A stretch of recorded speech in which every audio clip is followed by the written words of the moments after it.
Bienvenidos, Masa Crítica especial en Iquique Televisión, en esta modalidad de teletrabajo ya después de prácticamente todo el año en pandemia. Vamos a conversar, ¿cierto?, sobre el plebiscito que está a puertas en unos días más, y para ello hemos invitado, ¿cierto?, a dos destacados políticos de nuestra ciudad, de nuestra región, y queremos darle la bienvenida a Rodrigo Oliva Vicentelo, presidente del Partido Comunes y vocero del comando Que Chile Decida. ¿Qué tal, Rodrigo? Gracias por estar una vez más con nosotros, ahora virtualmente.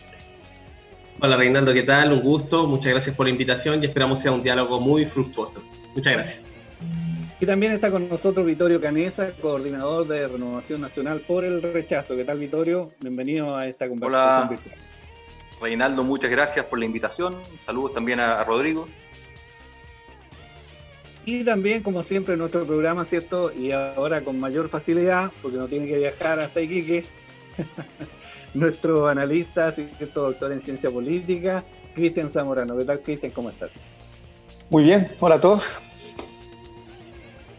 Oye, bueno, partamos. El plebiscito ya falta poquito, ¿cierto? Nos pilló así bien de repente, después de todas las medidas de la pandemia, ¿cierto? Lo que significó el haber llegado a un pic, se supone, luego bajamos, digamos, en nuestra región. Estamos ya en la segunda etapa, en la etapa de transición, y pareciera que por lo menos los números nos acompañan. Eventualmente podríamos estar dentro de las próximas semanas ya en una tercera etapa en este tema. Y el plebiscito, ¿cierto?, se ha tomado la agenda.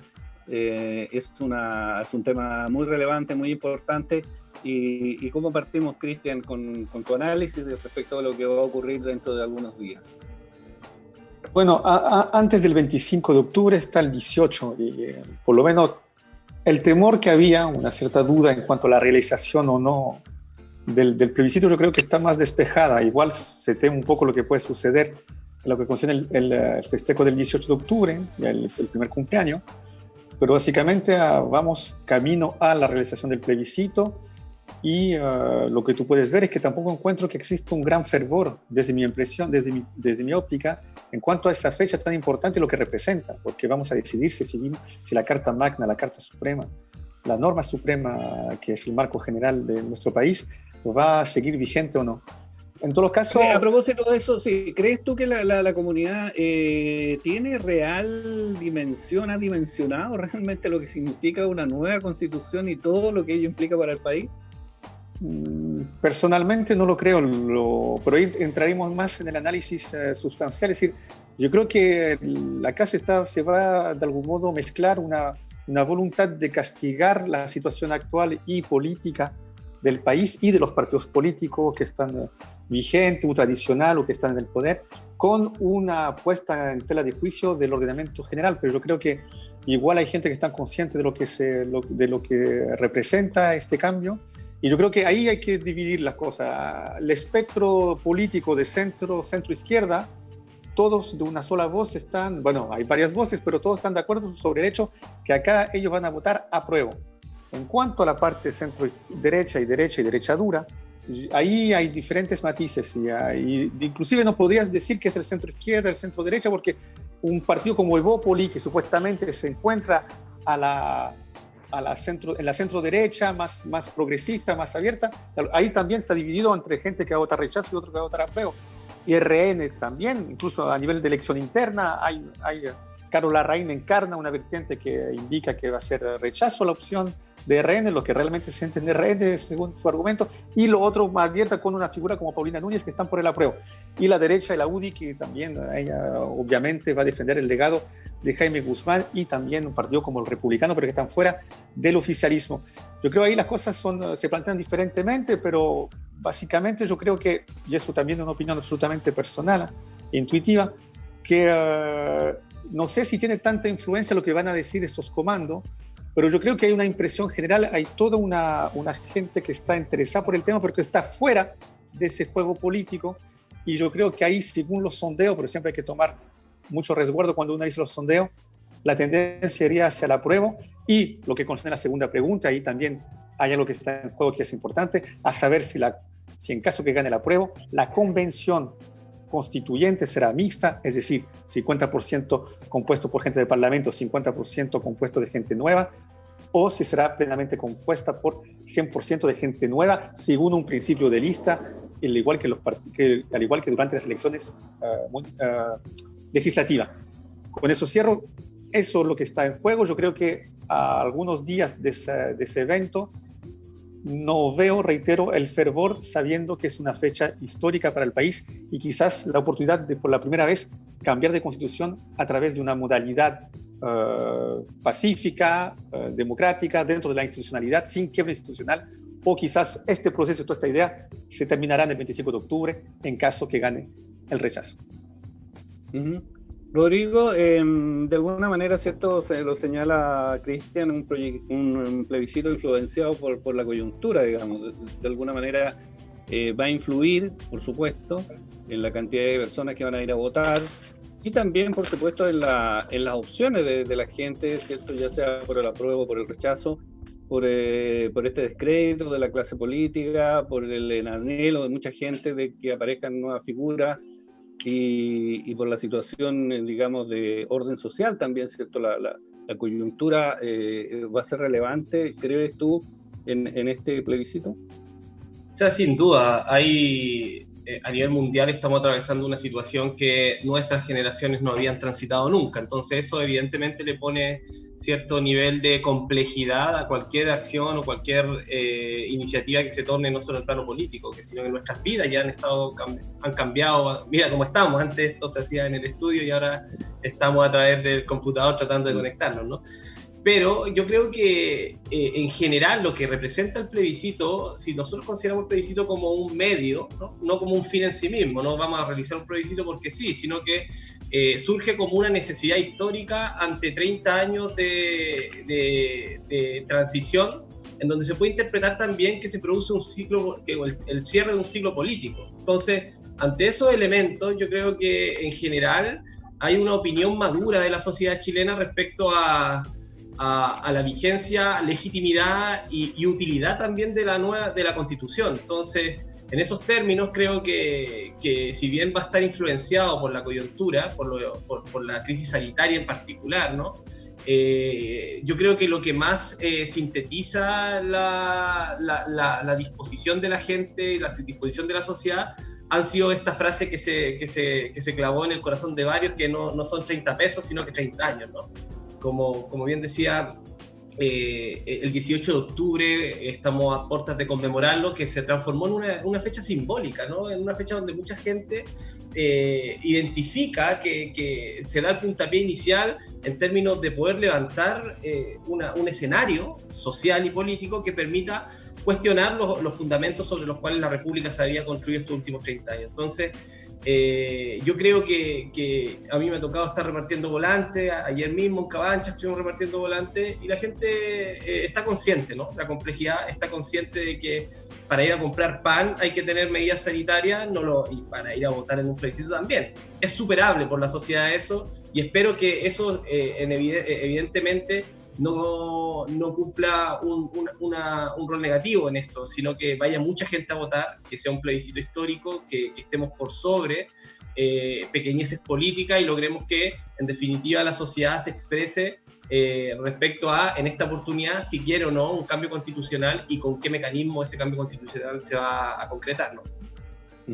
Vittorio, estás por la opción rechazo, ¿cierto? Ante todas las encuestas que señalan que es difícil que supere el 20 o el 30%, los más optimistas le dan un poquito más de un 30%, es ir como contra la corriente, ¿no?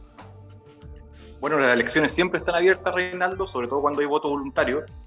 No hay que olvidar que ahí se produce una pequeña paradoja cuando dicen que la gente está pidiendo una nueva constitución, que la sociedad lo exige, y si tú te das cuenta en todas las encuestas que hubo antes, durante y después del 18 de octubre, la prioridad de las personas nunca ha sido una nueva constitución.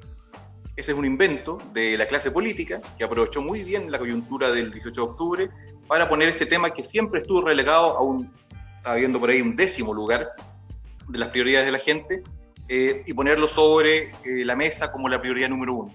Yo creo que mucha gente no sabe exactamente qué es lo que se juega.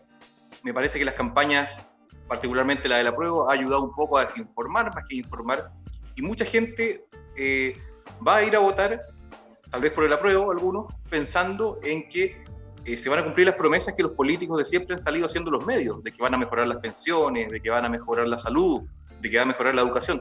Todos temas que no dependen de lo que diga un papel llamado Constitución. En ese sentido, yo creo que no le creería tanto a las encuestas. Yo creo que la mayor parte de la gente efectivamente quiere cambios, efectivamente quiere mejorar su calidad de vida, pero también parte importante de esa gran mayoría entiende que esos temas no pasan por la Constitución. Nunca lo han pasado y siempre el chileno lo ha entendido así. Siempre ha entendido que la Constitución es un tema de los políticos y que los temas urgentes para la ciudadanía son los temas sociales. Cristian Zamorano. No, tienes razón. Si tú recordemos, hagamos un viaje en el tiempo y vayamos un año hacia atrás. Recuerden cuando empieza el 18 de octubre, a un momento dado se instaló esa idea de cambio constitucional por sí sola, pero nunca fue una causa de... Yo vengo hace años haciendo seminarios acerca del proceso constituyente. Tuve la oportunidad de invitar, cuando era profesor, eminentes profesores sobre el tema, gente como José Luis Egaña, que si no tan conocen, que él era más conservador, y Atria, que igual siempre está defendiendo esa idea de un nuevo modelo. La idea es que, el asunto es que a un momento dado, si bien la clase política tomó ese tema y decidió proponer un plebiscito, yo creo que era de algún modo para proponer una salida y apaciguar las aguas y la tensión que había posteriormente al 18 de octubre, porque el 18 de octubre no fue un solo día, si hasta inicio de marzo, recuerdo la marcha feminista que llamaron, que fue una marcha que fue masiva, que fue impresionante en tiempo de COVID, porque ya había empezado el fenómeno. Yo creo que eso nos da la impresión que fue una maniobra política que al inicio no se midió realmente lo que involucraba. Yo creo que pensaban apaciguar eso y en realidad nunca se apaciguó, nunca se bajó la tensión tanto, y de algún modo cobró fuerza solo. Es eso lo que propusieron la clase política ese día en el Congreso. Y hoy en día yo creo que muchos actores políticos que estaban durmiendo ahí, como el Partido Comunista, por ejemplo. El Partido Comunista está en contra del acuerdo, hoy en día está empujando para que haya un cambio constitucional. Yo creo que cobró fuerza sola, y eso me hace pensar que en política los mitos, y a veces que van de la mano con esloganes, bien que se le reprochó muchas veces al Frente Amplio de gobernar con esloganes, pero los esloganes, los mitos en política tienen importancia. Por ejemplo, y en los mitos hay una parte de verdad y una parte de mentira. Por ejemplo, a la época de la Unión Soviética o en otros casos, hablan de pan y libertad. No sé si hubo mucho pan, yo no creo que haya mucha libertad.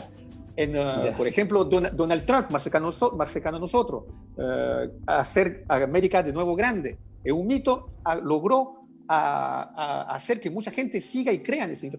Acá yo creo que el cambio constitucional también mucha gente enganchó, y llegamos al 25 de octubre con gente, desde mi percepción, reitero, que está más en favor de ese cambio porque piensa que con ese cambio va a haber un nuevo principio político, el término de un siglo, sobre todo el inicio de un nuevo, y que va a cambiar la manera de hacer política. Yo creo que ahí hay que un poquito más analizar lo que viene en caso que gane el apruebo, porque acá no van a haber cambios súbitos de un día para otro. Yo creo que acá, inclusive, desde mi percepción, y con esto termino, yo creo que si en caso que gane el apruebo, y según el texto tenemos un año para escribir una nueva constitución, para mí esto es ciencia ficción. Yo no creo que se pueda escribir una constitución en el contexto actual, con los cambios que estamos viviendo, en un año. Entonces yo creo que si en caso que gane el apruebo, las preguntas serias vendrán el 26 de octubre. Sí, Rodrigo, de alguna manera, ¿quién instaló, digamos, esta idea de que a través de la nueva constitución, ¿cierto?, se terminaban los problemas y efectivamente, tal como señalaba, ¿cierto?, Cristian, y también en Vittorio, de alguna manera esto fue como una forma de encauzar este dique, digamos, que estaba ahí por reventar, ¿cierto? Y fue una decisión que tomaron los partidos políticos, digamos, incluyendo incluso a la UDI, aunque se veían bastante malhumorados, digamos, en la fotografía final esa del 15 de noviembre en la madrugada. ¿Fue la izquierda? ¿Quién instaló la idea del plebiscito, digamos? A ver, primero, yo creo que efectivamente la política siempre ha tenido un rol. Negarlo y salir diciendo que los políticos, siendo de un partido, ¿cierto?, es una cuestión que incluso llega a ser desleal, ¿no? Decirle a la ciudadanía, oye, mira, la clase política hace esto y yo soy encargado del partido tanto, ¿cierto?, y va a ser candidato tanto. Entonces, yo creo que eso es lo que en definitiva desinforma y no le hace bien a la discusión pública. Y en base a eso, yo creo que la política cumplió un rol en este proceso, y un rol que es legítimo y que es necesario. Catalizó las posibilidades de generar un acuerdo transversal, ¿cierto?, que permitiese la discusión sobre las bases del país, y eso no tiene nada de malo. Satanizarlo es básicamente denegar una posibilidad de que la política, por lo menos en una oportunidad, cumpla un rol positivo, ¿no? En ese contexto, lo que hemos visto también, efectivamente, o sea, yo no he visto a nadie de la PRO diciendo que la solución a todos los problemas que enfrenta Chile es una nueva constitución, todo lo contrario, pero sí que el escenario que puede construir una nueva constitución, partiendo por la legitimidad que ésta tenga, ¿no? No sigamos anclados a una constitución que representa solo un sector de la sociedad chilena, solo un sector muy minoritario de la sociedad chilena, escrita, ¿cierto?, en un contexto terrible de la historia del país, y que más encima no tengamos la posibilidad de discutir a las nuevas generaciones, ¿cierto? Entonces, yo creo que es sano en ese sentido abrir debate y abrir diálogo y no satanizarlo y encauzarlo desde una perspectiva democrática. Hay que recordar que los que estaban en el 80, ¿cierto?, cuando se discutió el plebiscito del 88, en la opción contraria al régimen, como por ejemplo pueden ser una opción de un rechazo en ese entonces, en ese tiempo eran perseguidos, eran torturados y eran desaparecidos. Hoy día hay un contexto democrático, ¿no? Todos aquellos que inscribieron la constitución que hoy día nos rige, la constitución del texto madre, y se pusieron contra eso, ¿cierto?, hoy día no están discutiendo. ¿Por qué? Porque fueron asesinados en general. Entonces, lo que hoy día tenemos es un momento histórico que tiene mucho valor, independiente que haya sido catalizado por la política, porque efectivamente la política tiene que cumplir ese rol en la sociedad, buscar de alguna manera diálogo, encuentro y discusión. Ahora, para cerrar, efectivamente, pero si esto hubiera sido, por ejemplo, un invento así de la política sobre un castillo en el aire, ¿no? Y no reconocemos que durante 30 años fuimos gobernados por una élite política que se ensimismó, y que hay un tribunal constitucional que, por ejemplo, puso en duda una ley de la República. Si me dicen que todo es ley, bueno, ¿por qué entonces se tuvo que discutir en el tribunal constitucional el caso de la jibia? Cuando el Parlamento decidió que la jibia iba a ser un recurso artesanal, el tribunal constitucional decía que no, ¿cierto? Lo mismo pasó con el aborto. Entonces, hay enclave autoritario, hay cosas que son estructurales, y yo, que no soy abogado, puedo reconocer también que la Constitución, si bien es un texto madre, es capaz de producir efectos jurídicos que determinan la coexistencia en la sociedad de los grupos organizados. Entonces, ¿por qué no discutir sobre eso si nunca hemos tenido la oportunidad de hacerlo? ¿Por qué satanizar a los partidos que empujaron eso y decirles, ¿sabe qué, señora? Esto es lo mismo que esto lo empujan los partidos políticos y se van a quedar ellos con todo lo que salga de acá, y los partidos políticos están detrás de esto de esta manera. Esa discusión pierde valor. No es justo también creer que la gente no sabe lo que está discutiendo. O sea, no es justo creer y presumir con tanta soberbia que la gente está siendo engañada, ¿no? Porque la gente no sabe, no vive en la realidad o sea, aquella persona que gana el sueldo mínimo, que tiene que pagar colegiaturas y pagar universidades, está siendo engañada, siendo que una persona de mucho valor que es capaz de salir adelante en un contexto tan hostil como el de Chile, ¿no? Entonces yo le pondría un poco más de valor a la opinión de las personas. Invitaría, por ejemplo, a salir a conversar ayer con mucha gente, mucha juventud, diciendo, bueno, esto lo conseguimos nosotros, obvio que voy a ir a votar, obvio, pues si algo que... Porque, Reinaldo, mira, es por primera vez en mucho tiempo que no se va a votar por alguien, sino se está votando por algo, se está votando por un proceso, ¿no? Y ese proceso obviamente después va a ser encarnado por personas, pero tiene un valor político, social, que no puede ser minimizado, y que tampoco, y si hubiera sido un castillo en el aire, evidentemente hubiera sido como lo dijo las palabras del metro, esto no prendió, muchachos, pero mira cómo terminó, ¿no? En un proceso constitucional que hoy día está a puerta de celebrar un plebiscito, ¿no? Ok, Vittorio, de alguna manera ustedes con la opción rechazo, digamos, señalan que se pueden hacer cambios dentro, digamos, del marco jurídico que tenemos ahora, y que no es necesaria una nueva constitución. ¿De qué manera responde a lo que decía recién Rodrigo? En primer lugar, señalar que difiere un poco con esto de que el cambio haya sido catalizado por la política, que este plebiscito haya sido catalizado por la política, fue catalizado por la violencia, ¿ya? La política en democracia la ejercemos con el voto. Y en las últimas elecciones, varios candidatos, particularmente en la última elección, la elección presidencial del año 2017, hubo 8 candidatos, de los cuales 6 proponían asamblea constituyente, nueva constitución. No ganó ninguno de ellos, ¿ya? Ganó el presidente Piñera, que era uno de los 2 que no tenía en su agenda un cambio constitucional. Entonces, pretender que esto fue una solución buscada así libremente por los políticos, no fue así. Todos vimos las caras de la gente ahí del Congreso, como están el día 15 de noviembre, y tampoco creo que sea una deslealtad con los políticos decir que esto es algo cocinado, que este plebiscito, que las normas de este plebiscito son cocinadas para que sigan los políticos haciéndolo, porque es una realidad, ¿ya? Yo no me refiero a los políticos con desprecio ni con menoscabo, no lo hago de forma peyorativa, pero a lo que quiero llegar es que es completamente innecesario que otros políticos que van a ser más o menos calcados a los que tenemos hoy día en la Cámara de Diputados se creen otro congreso aparte, una convención constituyente, para redactar la Constitución en circunstancias de que nuestra Constitución ya ha sido modificada en más de 200 ocasiones, ¿ya? Solamente en lo que va de este año se han producido 11 reformas constitucionales, la del 10%, la de bajar el sueldo a los parlamentarios, la de la reelección indefinida, etc. Entonces, es necesario realmente duplicar exactamente igual, crear un clon de la Cámara de Diputados con una representación muy similar a la que tienen hoy día los diputados ahí, los partidos, para hacer algo de nuevo durante 2 años. Y lo más importante de todo esto es que en la Constitución no hay cualquier derecho, ¿ya? No es que la Constitución sea como, la ley de los medicamentos, que son muy importantes, pero en la Constitución están los derechos fundamentales consagrados. Y lo que vamos a hacer ahora es entregarle esos derechos fundamentales a este grupo que va a ser elegido, ¿verdad? Este segundo congreso que va a ser elegido, para que ellos finalmente decidan cuáles de esos derechos fundamentales vamos a conservar y cuáles se van a cambiar o van a desaparecer.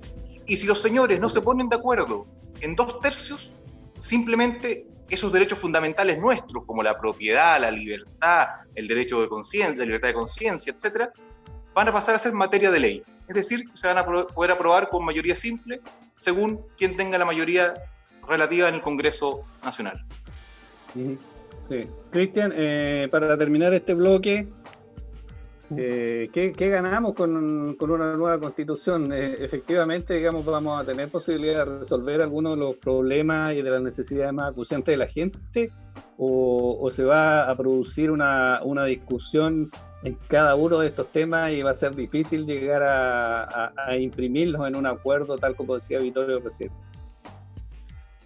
Bueno, la figura, la postura que toma Vittorio, con mucho que toman el rechazo, es ellos piensan tener claro lo que van a perder. Efectivamente, tú no puedes oponer claramente a esa postura qué es lo que vamos a ganar. Entonces, yo no lo pondría en esos términos. Yo diría simplemente que quizás sea un proceso el 18 de octubre que efectivamente estuvo marcado con hechos violentos, pero yo creo que como decir, si podríamos utilizar la citación de Clausewitz, la guerra es la prolongación de política por otros medios, de algún modo a veces la violencia es la prolongación de política por otros medios, o también es sintomático de un estado de sociedad. Yo creo que se abre un proceso y quizás si gana el apruebo y que se abre un nuevo proceso constitucional, yo creo que quizás es la prolongación de este proceso y abrimos la puerta para muchos años más. Entonces no podría garantizarte lo que viene, porque básicamente lo que se va a instalar y lo que yo pienso que lo que instala un nuevo proceso constituyente es una nueva modalidad de hacer política, empleando un vocabulario común, estableciendo una discusión, una dialéctica que vamos a compartir los diferentes actores políticos. No podría decirte lo que viene. Lo que sí podría simplemente indicar es que acá tú puedes ver que hablamos de fenómenos sociales y de proceso constituyente, pero de algún modo también está siempre la misma clase política que sigue vigente, y lo pudimos ver ayer con la acusación constitucional contra el exministro Mañalich, y ahí tú puedes ver un partido de la DC que de nuevo juega un rol fundamental. Y quisiera relacionar eso con la Constitución. Cuando Rodrigo hablaba de los que estaban en contra de la Constitución de 1980, la DC, la Democracia Cristiana, en su ADN en realidad está contra esta constitución. Y hoy en día, bien que sea un partido bisagra, que siempre le hace guiño a la derecha y sobre todo a RN, hoy en día está por la apruebo, no puede estar en contra del apruebo y de algún modo es un partido que a veces igual le tiende la mano a la derecha. ¿Qué quiero decir con eso? Que de algún modo está el proceso social que sigue, pero está siempre el mismo juego político en el Congreso y la DC siempre juega un rol clave ahí. Yo creo que no estoy tan seguro que tenga tanto asidero en el electorado y en la población de la sociedad civil, la DC hoy en día, como el rol que juega en el Congreso. Y yo creo que en un momento dado vamos a estar más en adecuación entre las verdaderas correlaciones políticas que existe de poder y lo que realmente piensa un poco más la sociedad civil. Ok, bueno, vamos a ir a una pausa. Estamos en Masa Crítica en Iquique Televisión, en esta modalidad virtual. Vamos a la pausa y ya estamos de regreso con ustedes.